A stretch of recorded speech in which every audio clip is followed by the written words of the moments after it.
So what I want to do before we begin into the next unit is talk about your paper. The economic naturalist paper, which is due at some point. I can't exactly remember when, but you can check the syllabus. Here's the thing. So by now, you have demonstrated, or at least you should have a good idea of what makes a good question, what makes a good puzzle to answer. And so then the actual paper involves taking a question, and it can be a question that you submitted to me. It doesn't have to be a question. If you come up with a completely different question, that's fine. The whole idea is you now know what makes a good puzzle, what does not. So you take that one question, and then you will answer it. And that is your essay. Now, the proliferation of things like ChatGPT make it a little tricky to do. So I have decided that I've had some pretty good success at this, is instead, rather than saying you cannot use it, I'm going to say that you have to use it. Let's just lead into this. So here's how this is going to work. And you can kind of see this. I'll try to zoom in and adjust the light here. Oh, that's even better. So, step one, you got your question. Step two, ask the LLM, and I don't care which one you use, but you will have to tell me which one you use. Ask the LLM, hey, what's the answer? Just propose it to the question. Why does, this weird thing that you noticed about pricing, or this weird thing you noticed about whatever it is? And then the LLM will give you an answer. This answer will typically be pretty bad. What I've noticed these things like to do is they like to give you lots of half-ass explanations. They'll give you like 4 or 5 different ideas. And your task is to improve on that essay. That's what you do. That's what you also be graded on. So what you will turn in is a series of 3 things. First, word for word, what you gave the LLM, whatever one you want to use. You can tell it to keep its response to 200 words. It might follow those instructions. It might not. I've had somebody say, I told it to do 200 words. It gave me like more than twice that number. Okay. We do our best. You will then also, in your second part, include the text, word for word, that it gave back to you. Keep in mind, when you do this, put it in a block quote, or otherwise make it very clear, this is what the computer gave me. Then the third part is your answer, your revision. This is not an essay on what was good and what was bad, about what it gave you. I'm more about you come up with a better version of what it gave you. Treat the LM as what it's good for. It's good for idea generation. So you should focus on that. You should say, I'm going to take this, maybe you see, oh, that was actually an interesting point it brought up. I'm going to focus on that point, and I'm going to take that little tiny bit it gave me, and I'm going to turn that into a full essay. Now, you can try to cheat and say, hey, LLM, I now want you to improve on my essay. That typically doesn't work very well. So I don't advise you try to do that. The reason I set this up this way is that this seems to work in the sense of, like, I don't have to worry about figuring out if you cheated or not. I'm just saying just use it anyway. And I can also actually have you do something. And what's also cool about this is like a tool that's increasingly used in business. So you get some actual practice. Your answer has a maximum of 500 words. You note that I say maximum. That might be a little unusual to some of you. Because typically when you get essays, what do they tell you to do? Minimum, right? And what's the minimum? What's the minimum they usually give you? 7. Actually, never mind. I don't want to see mine. Like a minimum of 1,000 words? Something like that, yeah. 3 pages. Maybe a minimum of 3 pages, maybe you can do it in pages. Now, what do you do? And you should be really brutally honest with me because this class doesn't work if you lie. What do you do in order to hit that 1,000 words or 3 pages or 4 pages? Sometimes I hear 10 pages. What do you do? Yeah. Nice 12 double space. Nice double space. Yeah, that's why you say words and not pages. But I hear you, right? You double space it. What else? A lot of synonyms. A lot of what? Synonyms. How does that? You just change one word for another. Big word. Oh, you just add a bunch of extra words, right? Like you just add some. Yeah. I'm just gonna say no, it's not a big deal. It's a super big, huge deal, right? That pads it a little bit. Yeah. What else do you do? What was that? Oh, I would say usually I'm not the best at considering, so I'm actually usually over the Yeah. Okay. So, but that's like in these situations where they say at least 1,000 words, right? Then you don't have a problem in those cases. But sometimes if it's like a lot, if it's a 10-page paper, I would hear people say, "Well, I repeat myself a lot." And maybe I'll put it in a giant big block quote that isn't really that relevant, but it takes up a lot of room, right? And all of these are examples of bad writing. If you've ever looked at something, you're like, "Ooh, this is really long. I don't know if I want to read it." Everyone feels that way. Everyone does. Good writing is tight writing. There's a famous line about, I didn't have time to write you a short letter, so I wrote you a long one instead. I think that was Mark Twain. Why do you suppose he said that? What does that mean? How could it take less time to write a long letter than a short letter? I think it takes a lot more skill sometimes to really, whether it's like a research paper or anything, concise your writing to the point that it emphasizes the important things while also being linear, but you're expressing enough. Yeah. But it's like a limbo. Yeah. Trying to be concise, but also as giving your audience like maybe a holistic type of Yeah. view of the subject. Yeah. Right. You want to be complete.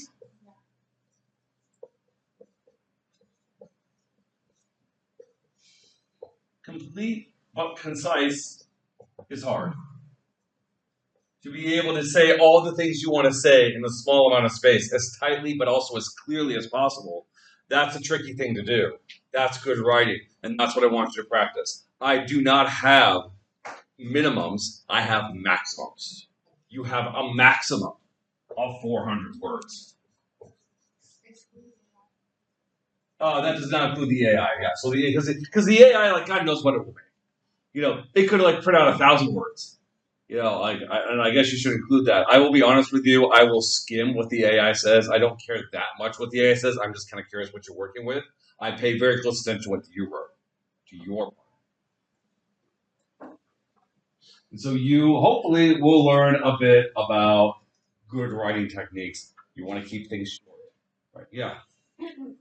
So our 400 words are trying to basically fix up what AI wrote. Is that what you were saying? Yeah, I sort of like because people will interpret this as an evaluation of what the AI wrote, and I don't want that. I want an essay that stands on its own, but you are showing me what you had to work with, like what ideas were generated, right? So that's why I frame it as a revision of the AI's answer, not a evaluation, but a revision. Your 400 words will include, step 1, a clarification. Every puzzle needs some sort of additional context to it. So people might ask, a question I get a lot is, why are like generic drugs cheaper than the brand name drugs, even though they have the same like ingredients? Like they're exactly the same, like they are chemically identical. This is not a situation where one is just like the quality is better. Like the chemicals are the same, the proportions are the same. So why is this brand name one more expensive than the cheaper one? Why are people buying the brand name one is really the question. A clarification would include things like, how much more expensive is that brand name? If it's like 3 cents more expensive, I don't think anyone really cares. But if it's like $3 more expensive, that's getting pretty significant if we're talking like some pills, or if it's $10 more expensive, even more so. So you want to give some context and some background. You want to make it very clear what exactly this puzzle is. If your puzzle includes differences in prices, give us the numbers. If your puzzle asks why something takes so long, then use this space to describe how long it takes and why that's so strange.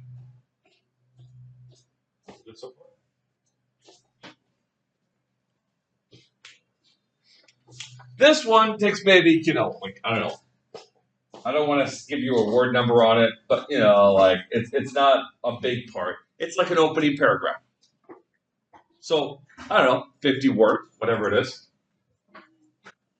The bulk of this is going to be your revision. It's going to be you answering the question.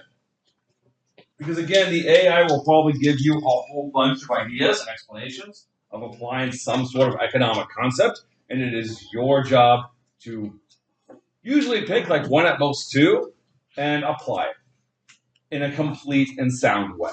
By complete, I mean you are covering all your bases. Sound means it is economically logical. Treat the AI's answer as a draft essay. It is your job to make it better. If the AI makes a great essay, which I've never had happen, you have to explain why it's a great essay. We'll make some sort of better revision, just improve the language. Okay. So I have a document that gives you additional tips. So I'm going to show you this. I'm going to show you the do's and I think the do's and don'ts have a lot of overlap. I think that's actually covered in here. Is it? No. Okay, it's just sort of that there. All right. Let's do some do's and don'ts. Step one. Let's do some advice. Step one, remember to answer the question.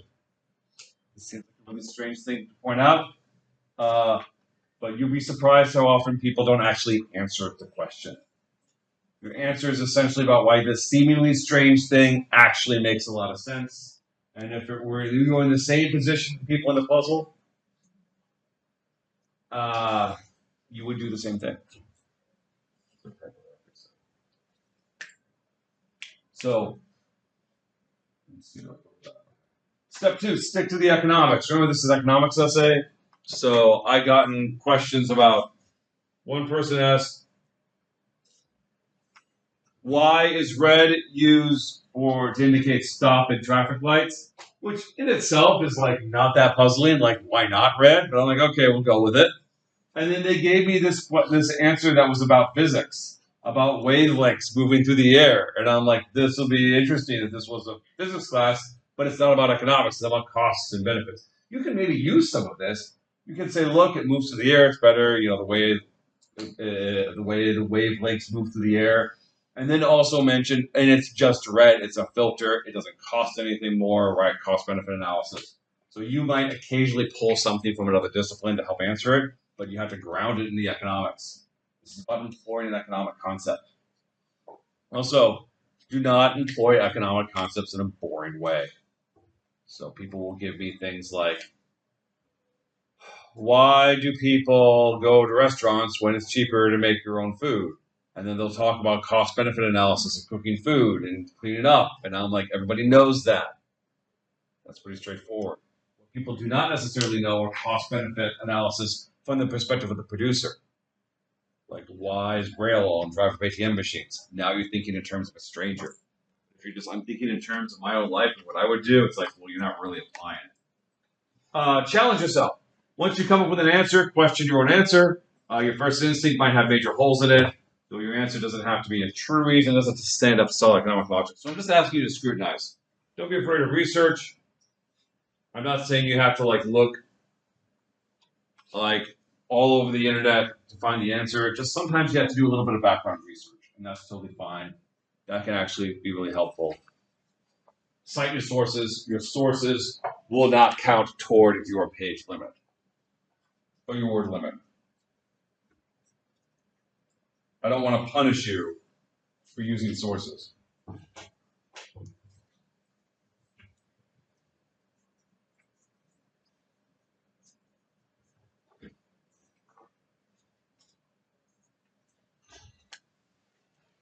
All right, this is a problem that people will do a lot.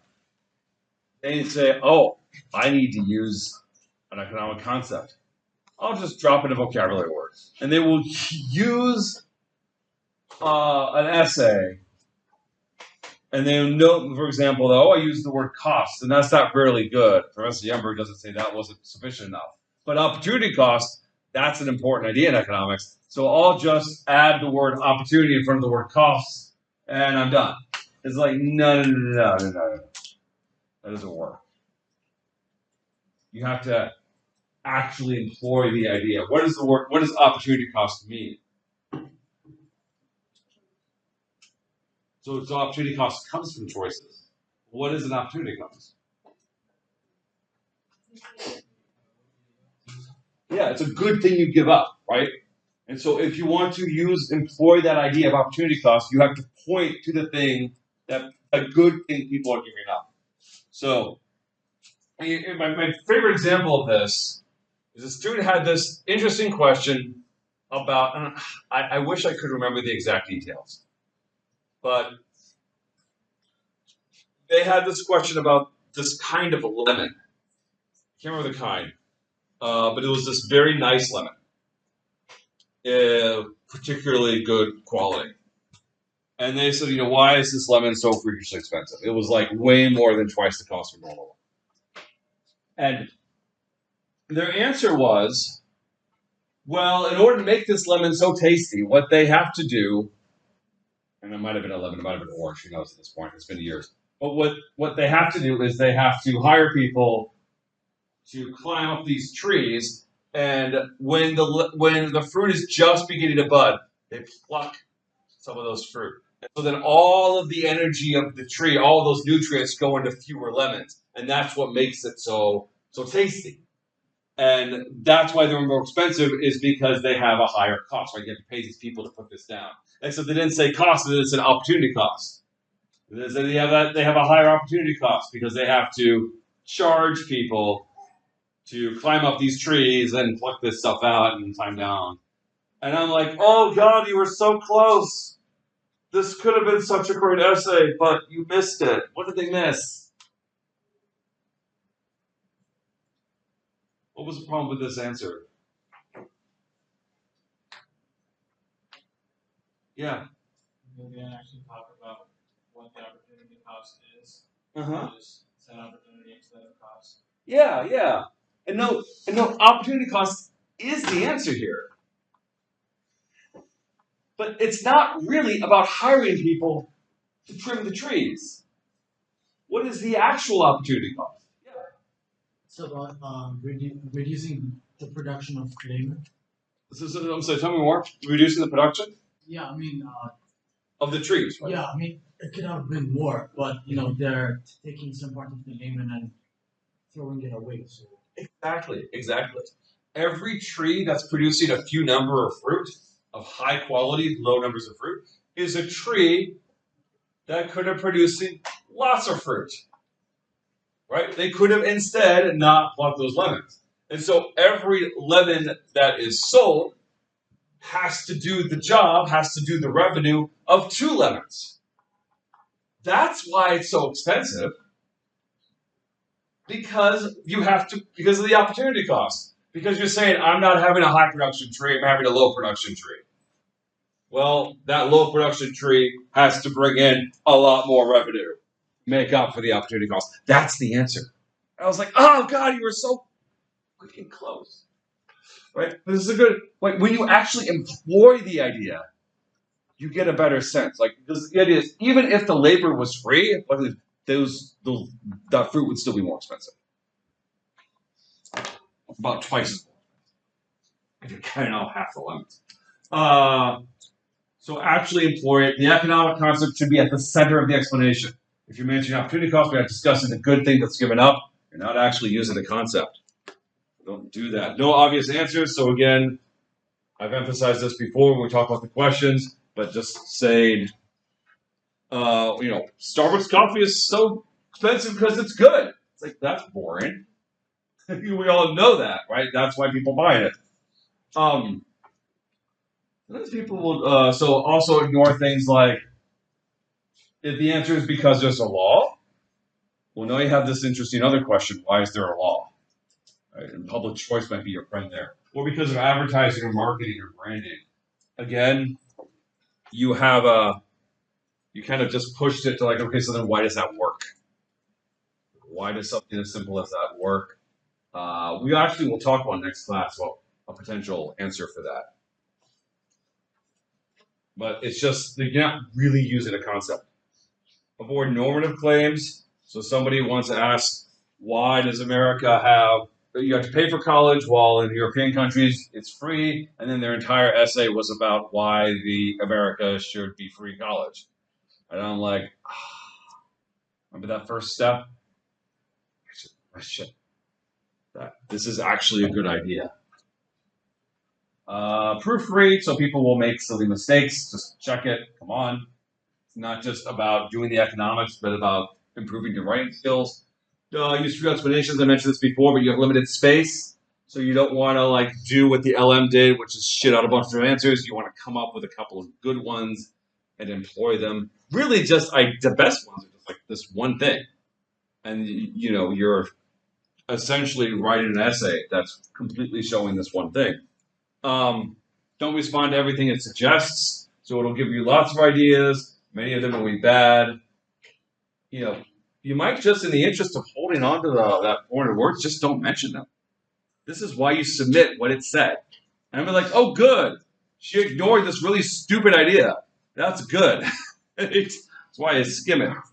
But if you feel like you have to respond to everything, you're not really sorting. Don't simply repeat the LLM. Some repetition will be necessary to encourage us to answer with your content, but to focus on what you write, make it a better answer. And review the rubric. So I also made a rubric. So if you go down here, I have a bunch of resources for this. Essentially, when I grade your paper, I will assign it a base level of just how fully or how well are you explaining the answer, explaining the puzzle. And then you'll see like this is kind of set up as sort of breaking up in 7-point increments going down. These are just averages, like 93 for a good essay. It's kind of like, it might be 95, it might be 91. Just 93 is an average.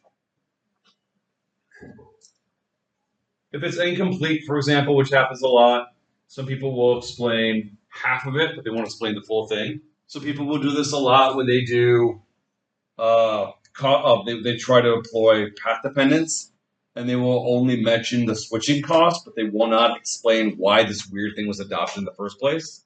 It's like, you really do the job there. Sometimes they don't really make the economics clear, or they come up with some idea that's potentially good, but they don't bridge it to an economic explanation or concept.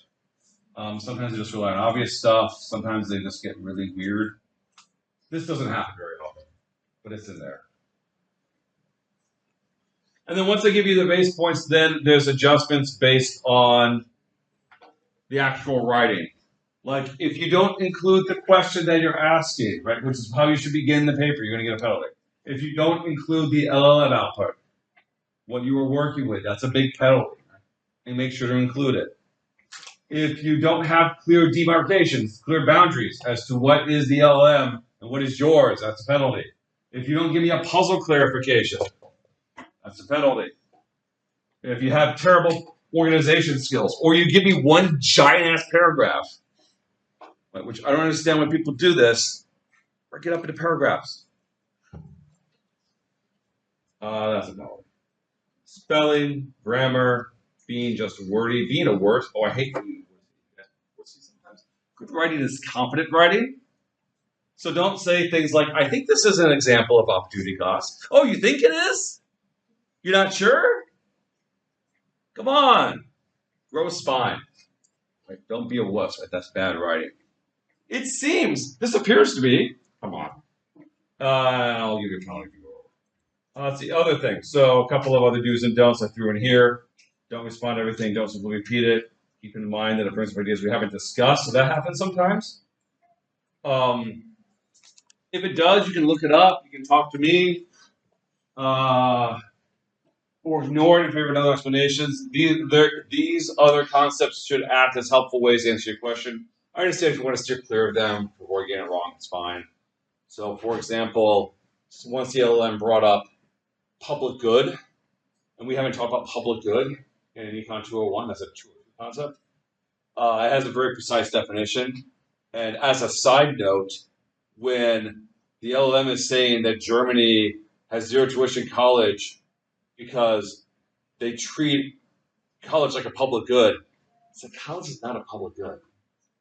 Economists do not have these two criteria for it to be a public good, and college does not fulfill either of those criteria. So, yeah, be careful about that. If you see a term that you're not familiar with, don't be aware.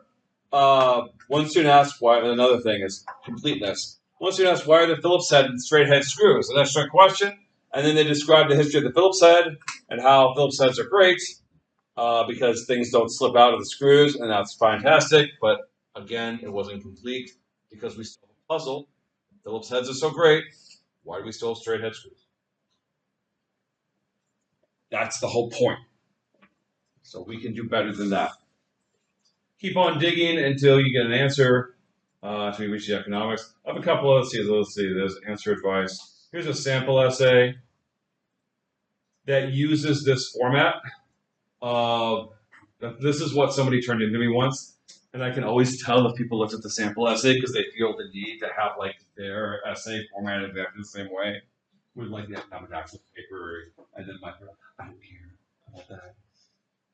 I just like gave you this. Wanted a sample that included that had the LLM requirements. So note they have a clear line. Their question probably was pretty interesting too. Why does Japan use blue lights instead of green to represent go? Everyone else uses green. Japan uses blue. That's weird. Right. Now we have an inconsistency. And then, of course, here are the EN sample essays, too, that you have been, I'm sure, reading with great detail.